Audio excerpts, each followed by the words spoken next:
All right, jackets are off for episode 28. We are still here at Altar with our second return guest. You know her, you love her, Gigi, spiritual citizen of Chicago. We already know what she does. Gigi, how are you doing today? I'm doing well, thanks. I'm doing good too because the air just kicked in and it was getting a little toasty, hence jackets off. We are both over yet under caffeinated. Are we ready to talk? Absolutely. Well, Gigi, it's really cool that we've been doing this little interview series here at Altar because we were just talking about someone overcoming addiction. And even in the first talk, we were talking about how, like, part of the manifestation process is, like, harmonizing with kind of, like, negativities that might arise as we were creating. And I know, obviously, we talked about manifesting. But today, we were going to talk about something that unfortunately is probably so near and dear to so many spiritual seekers, and that's like that dark night of the soul type of thing. So you have notes today, which I love. I love that. It's cute as fuck. You also got dope nails, so that's also cute as hell. But yeah, so then I'm assuming obviously you touched on this a little bit the last interview that you had like gone through a period of darkness, if I remember correctly. Yeah, but this one's actually more recent. This happened Really? within like the last month. So I didn't know at the time what was happening when it was happening, but once I got later on into the phases, I kind of like got a download of information. That's how I normally get some of my information, is just like random downloads, as you guys were kind of talking about earlier. Yeah. And I was like, oh, like I need to document this. So I started writing it down, and then I kind of came up with essentially 7 different phases that I had gone through during my dark night of the soul, which I really hate using that term. I know, it's kind of like overplayed, so overused and everything, but I feel like for people out there listening or looking for this type of content, like you kind of have to use it so that Yeah, I mean, it's a dramatic thing, and I think it even came from like some really famous poem. I forget who. I think it was like by someone who's like a super well-known poet, and now I'm gonna look uneducated on my own show. Oh, that's my dark night of the soul. Oh no, people think people realize I'm not as smart as I prepared to be. But anyway, it is the term that people use, and it is just a recognition that there is a part of people's spiritual work, their spiritual journey, and I mean, really just human life, that like we go through these periods of darkness. We go through these periods where like, like the Lord is far away from, where my joy is not as easily accessed. But usually there's something powerful on the other side. So what was the nature of the darkness that you'd been feeling? Well, I may have mentioned this the last time I was here, but I think the biggest thing that I've struggled with in this lifetime is like depression and feelings of like unworthiness and things like that. But as I've gotten older, I'm starting to realize, okay, this is my power. This is something I'm supposed to transmute to help other people. So like when I go through those periods, I try and take it as like a learning lesson, but it can be very, very fucking painful. And you just like really get caught up in the mind. And so I guess what kind of kicked off this whole dark night of the soul for me was I started realizing how often I was disconnecting from my current reality. Like a coping mechanism that I developed when I was a kid was just like fantasizing a lot. And Same. I was taking myself out of the present moment constantly thinking about the future, constantly thinking about something better or something I wanted to change or something I wanted to do differently. And it's not necessarily that I had a bad childhood by any means, so I'm not going to say it was like a family created. I think it was more so I developed a very deep sense of like low self-esteem at a young age. And so that was my way of trying to like deal with the difficult feelings without having to deal with them. Kind of like Anna was saying earlier, like I wasn't facing the emotion, so I would run away from it in my mind. And in a way, that's kind of like the karmic lesson of people's life. I loved how you said it's like your power. And I mean, I think what a lot of people find in their own spiritual journey is it's like we dread it, but like the same lessons come up over and over. And it's like, I think that's just part of the nature of a human life. So you were saying it was like with a depression. Yeah, I was just, I noticed that, like, it never made me feel good to run away. Like, I didn't, I guess, necessarily realize how often I was doing it until I started becoming super aware of it. And I felt like I was almost a zombie going through life. Like, I wouldn't be in the moment. I'd be thinking about something else. And I would quite literally have to, like, snap myself back to the moment and be like, I'd be off somewhere else and be like, whoa, bring it back.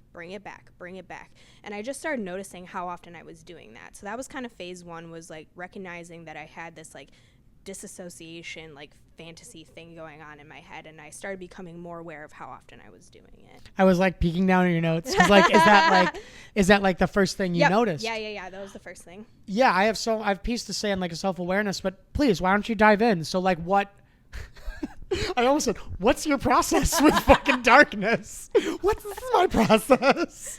Well, I think everyone's is a little different. And part of the reason I wanted to document it is because there is one phase in the journey that I felt like I couldn't find really anything online that related to what I was going through. So I was like, I'm going to document this so that when I'm on the other side of it, I can potentially help someone else who might be in a similar situation. So that was my thought process later on. But so the disassociation thing happened first. Then the second thing was I just started getting really like panicky and anxious. And this is kind of like an underlying feeling I'd been having for a couple years, just feeling like super behind in life, this feeling that I was behind. Oh my God, I know life. that feeling. And I'm 36, right? And I'm in a long-term relationship and stuff, so there's a lot of pressure around like, when are you getting married? When are you having kids? When are you going to buy a house? And it just kept like building up in my head. And I realize now that I've watched enough like videos and stuff that they always say like your outer reality is just a reflection of what's going on inside of you. So you shouldn't really let it trigger you too much. Like you should just be aware like, oh, this is just reflecting what's going on inside of me, which it was. But it doesn't change the fact that it's super fucking triggering. And I'm like just like, oh, all these people are just reflecting back to me all of this turmoil I have going on inside myself. But I just kept like winding myself up and getting really anxious. And so that was like phase 2, is like this buildup. Like everything was reaching a fever pitch and I was just feeling very frantic and anxious a lot. Yeah, you know, I think a lot of people don't always realize that like we just project like what like our inner feelings is the world that we live in. We just project on, and then you just you pick your poison. You want to blame the government, you want to blame a different group of people, you want to blame the economy, and obviously there's some levels of truth in some of these things, but that's just like where our human minds go. So you discovered what that was for you. Yeah. It was just like this sense of feeling that I was behind in life. I wasn't where I was supposed to be. I wasn't living up to my potential. Just like all of that just kept like swirling around in my head, and it was just getting like really chaotic inside of me, I guess. And so then what was like the third thing you noticed? The third thing, I call it the breakdown. Oh, yeah. So I quite literally had a breakdown. It was one morning I had this realization that all these things that I was chasing were never going to actually make me happy. And I was just like chasing my tail this whole time. And so I just had a meltdown about it. And I was like, this is so pointless. Like I was just running around like doing all this shit for what? And I think the other thing that really bothered me too was I realized that I was having the exact same thoughts that I had had 10 years ago. So I felt like I hadn't grown as a person. I was like, are you kidding me? Like I'm still thinking about the same shit that I was thinking about 10 years ago. And that was kind of like the crack me wide open, like breakdown part where I'm just like, oh my God, like what have I been doing for the last 10 years to myself? And so, and do you feel like you had like gone through like other breakdowns before? Like you're kind of noticing that was like how Gigi like goes through her, when darkness passes through her, it's like this pattern? Kind of, but I would say this one was like more intense because I kind of saw through the illusion of everything that I had been trying to chase after for so long. I was just like, anything on the external is never going to bring you peace within. And I finally like realized that for once in my life. Like I knew it on an intellectual level, but I hadn't fully accepted that, because like that's what Eckhart always talks about. So I started turning back to him and like the power of now and like practicing presence. Great pieces. And I was like, one of the things too is I felt like I had become too dependent on listening to other people's advice online, like spiritual teachers or coaches or whatever, and I was disconnecting from my own intuition. And so I was like, I'm just gonna focus on the one person that I think has it right, and that's Eckhart, and like try and like block out the noise of everything else. And so I just went really deep into that, and I was like rereading The Power of Now and everything, and that realization, like I said, that anything on the external is never going to make you feel whole within. Yeah, and just as like a quick aside, like to our audience, I know I like to share from a bunch of different sources, and for some people that really works, but I mean, for a lot of people, like it's good to just pick like one thing and like stick with it. Like that's a teacher or even like a religion or like a spiritual program. Like variety isn't always actually good. It can be overwhelming. It can be confusing because people do actually say different things.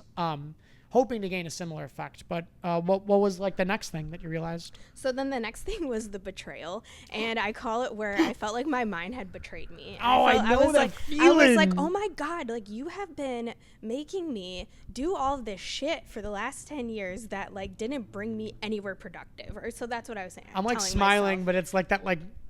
It's not like a happy smile. Yes, yeah. Yeah, you just felt like you've been at war with yourself this whole time. And I'm like, why are you turning against me? Like, we're supposed to be on the same team. I So literally had a dream just the other day that I was fighting a war and like the commanding officers like wouldn't give me ammo. Like my own self wouldn't give me the ammo like I needed to like fight the war. That's crazy. Yeah, I mean our minds, part of the human experience is that like our own mind is sometimes an adversarial part of ourselves. But I interrupted you. I'm sorry. Oh no, not at all, not at all. And so then after that part, after I reached this frustration, this sense of betrayal, I got super apathetic. And this is the part that I really wanted to talk about the most, because this is the one I felt like there was a lot of like content missing online about it, is like, okay, now that this identity or this illusion of what you thought you'd been chasing for decades at this point is gone, now what? And everything just felt like super pointless. I was like, okay, well, what's the point now? All my motivation, all of me chasing all these different external things have now gone away, or at least I've realized the illusion of them. And so now what's left? And I just got really like apathetic, and I couldn't force myself to care about anything. I was like, what's the point of work? What's the point of doing this? What's the point of doing that? Like none of it seemed to make any sense to me anymore. And I think it's because I was going through some sort of identity collapse, because I had pinned my identity to achieving the external things, but once you stop chasing them, there's nothing left. So then your identity is left with trying to figure out what to do next, essentially. I'm like not smiling anymore because this is kind of eerie. Like this is a similar thing I had gone through, like in a different way. And if there's time, I might mention it. But what was the next thing? Well, so with this, I started realizing that all the things I used to use to distract myself when I got into these really uncomfortable phases, here I am sitting thinking this is just like another depressive episode, but it felt different than that. Like I felt numb more than anything. At least when I'm depressed, I usually felt sad or like, just I felt something. This, I felt nothing. I felt extremely numb. And so I realized that all the coping mechanisms I used to use to avoid feeling pain weren't working for me anymore. Like watching TV seemed super pointless. I couldn't bring myself to do it.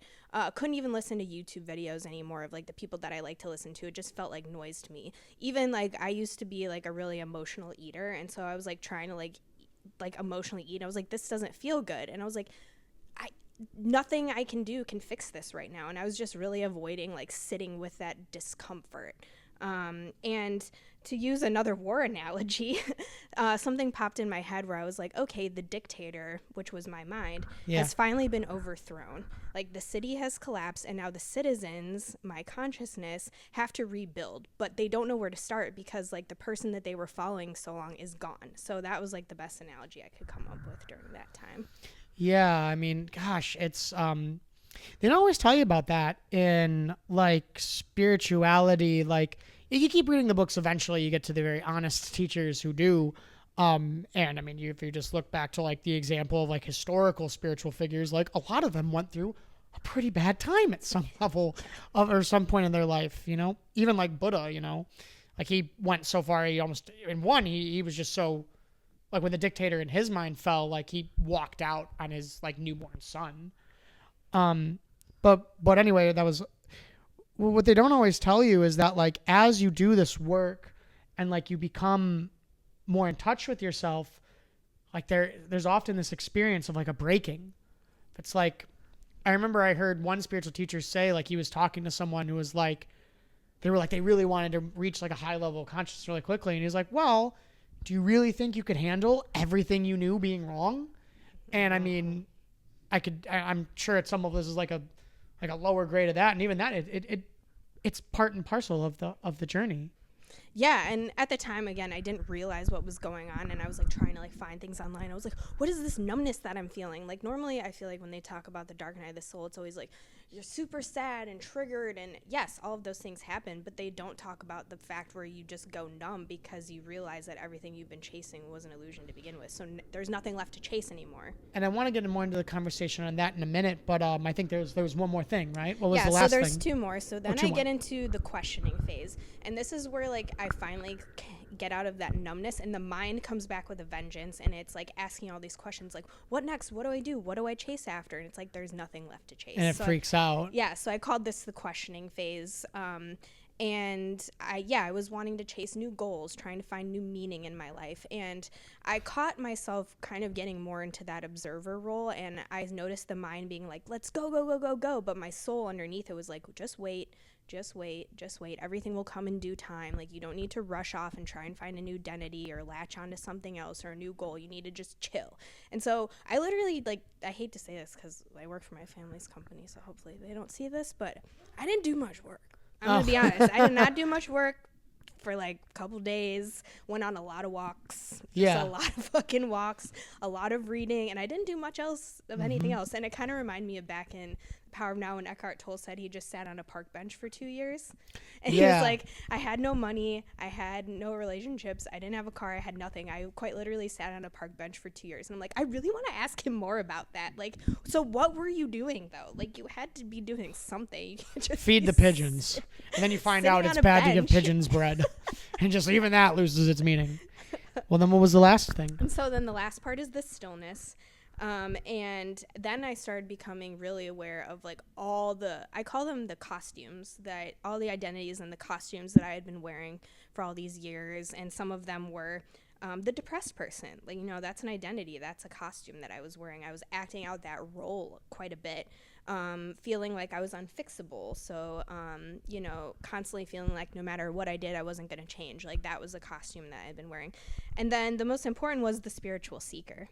So constantly thinking there was something wrong, something I need to fix, some new book, some new coach would have the answer for me. And that's an identity. Constantly thinking that there's something wrong with you that needs to be healed eventually just becomes like a self-fulfilling prophecy, and you keep finding things wrong with yourself to heal. So at a certain point, you have to acknowledge that you probably have some of the wisdom within you already. And yes, there's nothing wrong with like getting outside help. I'm not saying that whatsoever. But when you make that like such a big part of your life, and as it was for me, like binge watching YouTube videos, like I looked around at all the books I had in my house and I had nothing like fun. It was all like inner work, spirituality, like how to fix yourself. And I was like, wow, I really made a whole identity. Or you get this. like so like into it, like you look at all the books and they're like that, or they're all these cool spiritual topics. Then you start to realize I've read like 5 of these and I just bought them because I have, the numb part of me still shows up to work, still gets the job. Like my ego at least cares for me that much. And I can just buy books. Run through the whole thing for us real quick. Yeah, so number 1 is the disassociation. Number 2 was the buildup. Number 3 was the breakdown. Number 4 was the mind betrayal. Number 5 was apathy. Number 6 was questioning. And number 7 is stillness. And the other thing that I realized too, I had kind of another like realization, was that the business that I had been working on over the last year was very mind-made, and it was all about helping people achieve things on the external. So when I met with you previously, that's why I didn't want to like give you a name to introduce me with in the beginning, because I was like, I haven't figured out where I'm going with this yet. But essentially, everything was about achieving things on the external, and now I feel like my job is probably to help people more with the internal. And so I was like, oh no. All this work that I've been doing for the last year was for nothing. Another and costume. I was like getting very like dramatic about it. And I was like, well, I'm sure I can like rework some of it. Like, well, I don't have to burn it all to the ground. Yeah, and I mean, I think we learn, because I totally resonate with having gone seemingly all in on things that didn't work, and then it breaks, and it's like I can think of like relationships, I can think of friendships, I can think of projects that you based a lot of your life around, and then it doesn't work. And that itself is a spiritual thing of like I was saying, like I'm hearing your thing, and like my process of darkness is like a little different, but it's like, yeah, there is that moment where things break, and that thing is our internal sense of self, like, and Yeah, I can really understand the apathy. It's almost funny to me that you didn't find a lot about it because like that's something I recognize. So say more about what it was to you that was the thing that you were so passionate about. Like you didn't find anything? I found one video from this gentleman, and I'll, if I find it, I'll send it to you. But he did a Yeah. really good job of explaining it, and he kind of just mirrored back everything that I was already feeling, like knowing that this was part of the process. Like I think on a deep level, I kind of knew it was part of the process, but I was still waiting for that next thing to happen instead of just being comfortable in it. And I think when I finally took the time to sit in the discomfort, go on my walks, process things, that's when I was finally able to kind of start pulling myself out of it. But like I said, I feel like most of the content online was just talking about the pain and the desperation and all this stuff, but not the apathy part, not the feeling nothingness. Yeah, I mean, and you could even say like the feeling of nothingness is still a feeling. Like it is a very specific feeling that I think a lot of human souls on this planet are not unfamiliar with. And it's, yeah, like when the light kind of just leaves you and like even the sad things. Do you think it's kind of like a defense mechanism in a way? Not necessarily. Not in this situation. I think maybe in other situations prior to me having more awareness about it, it definitely could have been. But I think in this situation, it was more of just like the collapse of like all the things that I had been chasing started to mean nothing to me. And I was very lost at that moment. And I was waiting for the next thing to show up to start chasing, but it wasn't the time. See, one thing I really want to just take a moment to acknowledge in like what you've done here with like making your notes and like really self-reflecting on like what happened in the documenting of it is I was teaching a meditation class the last like month. It was a class I had made. And one of the things I always try to encourage the students is like you really need to like learn how you work. Like what happens to you. This is a really important part of one's like spiritual training and journey because like as you discovered, like you can look for external sources and you might find some things that help, but everyone is unique. Like there's a lot of commonalities and it's really important to learn like this is what happens to Gigi and that might be in a period of darkness or like for anyone trying to learn to meditate, it's like it's really important to like observe your mind and be like this is what happens to Gino when he tries to sit still for 15 to 30 minutes. Because I think like as you learn these things, you kind of gain some power over them, or at the very least they lose power for you, like over you. Did you find that was somewhat true, or are you still trying to figuring it out? For sure. I mean, definitely the apathy phase lasted a little bit longer, but in the grand scheme of things, this has all happened over the course of the month. And I know some people, their dark night of the soul has dragged on for months, years even. So in the grand scheme of things, it felt super long and painful. But in the looking back on it, it's actually been fairly quick. It's more of me now just like figuring out, okay, what does bring value and meaning to my life, if not these ridiculous external things that I've been chasing for so long. So I feel like in a way you did already say it, but like what was at like the soul level, or you don't have to go that you don't have to go that route, but like what was it that you took from understanding this process, and maybe not even from understanding the process, like what did you take from all this, like what did you learn? That it's okay to like change directions in life. Like I think I felt like I had to follow this certain path for such a long time, and I was like, part of me felt inadequate because I couldn't live up to the expectations I had set for myself. And had I learned earlier on that I could change my goal or my compass in life, I think I probably maybe that would have happened a little bit sooner, but maybe not. Maybe it was supposed to happen this way. But I think, yeah, just learning that it's okay to veer off the path that you, even though you may have set that goal 10 years ago, doesn't mean you have to keep following it now. I think for a lot of people, like we have this sense of like, we get really invested in something, and that might go so far. So it might be on like one end of like, this is just like what I've set for myself. This is what I'm doing. I'm very like goal oriented. And then like on the other side, it can be like this feeling of a sense of like destiny or purpose. Like this is what I'm supposed to do. And it's hard sometimes to figure out if that's something we built up for ourselves or if it really is that. And yeah, it is really emboldening. Well, I wouldn't know if I say it's emboldening, but it is a a truth that sometimes we find out, no, it wasn't that. I was hoping to be like a New York Times bestselling author. I wrote this whole novel about my family's history and like the mafia, and it was like my mother's stories was like a woman's story. And oh my God, like trying to get someone interested in publishing it, like it broke my heart, because it was just, I had even got like an Akashic record reading that had said like, I said like, is it still something to publish? And they were like, and this was a practice I really value. And they were like, this is more about like who this one was going to become and like things that you will write later than like getting it published. And that just broke my heart. I had put so much of like, I had planned around this, which, in a way it kind of shows us where we can be naive. Mm-hmm. I think one of the takeaways from stuff like this too, and of like one thing that might help us to change course, is you think of like the virtue of like humility. Because like something like this, I mean, it humbles you, doesn't it? Well, I think you brought up a good point. It's almost like an ego thing, right? It's like I have to accomplish this thing because I have so much tied up in it. My time, my pride, whatever. And all these stories I told myself. Yes. And so I think humility is a great way of putting it. Like just learning to humble yourself and say, you know what, maybe it wasn't meant to be, but that doesn't mean it wasn't valuable. Yeah. I mean, we still, because it's always so funny because I got so in my head about this specific thing and like my version of your story, and my apathy was after that I was like, how do I even trust you, God? Like I did all the things. I visualized this shit. I affirmed this thing like over and over. I sought you first, the kingdom of heaven, and then I got a no. And yet at the same time, even in those readings, it's like, oh, but there's like all this good, positive, shit. You can't hear any bitterness in that voice. But but I mean, when you think about it, like humility is like one of the classic spiritual virtues. And I'm starting to wonder if this is part of like why.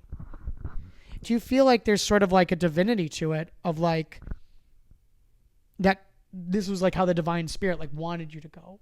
I guess so, because honestly, like I said, when I had that realization that my thoughts, I was having the same thoughts that I'd been having the 10 years prior, I think that was kind of like the breaking point for me, where it's like, all right, you've been in this cycle for a long time. Now it's time for you to step out of it. Now it's time for the next chapter. And I think I don't know any other way I could have gotten there other than maybe through like a true breakdown like that, because I'm pretty stubborn. So Spirit was probably like, she's going to have to learn the hard way. I don't even want to go into the aspect of my life where I realized these are the same thoughts from like, in this case, it was like 6 or 7 years ago. Fuck. Gigi, as we start to wrap up, I just want to give you one more opportunity. If there's anything from your heart that you want to share to our audience on, this is your time.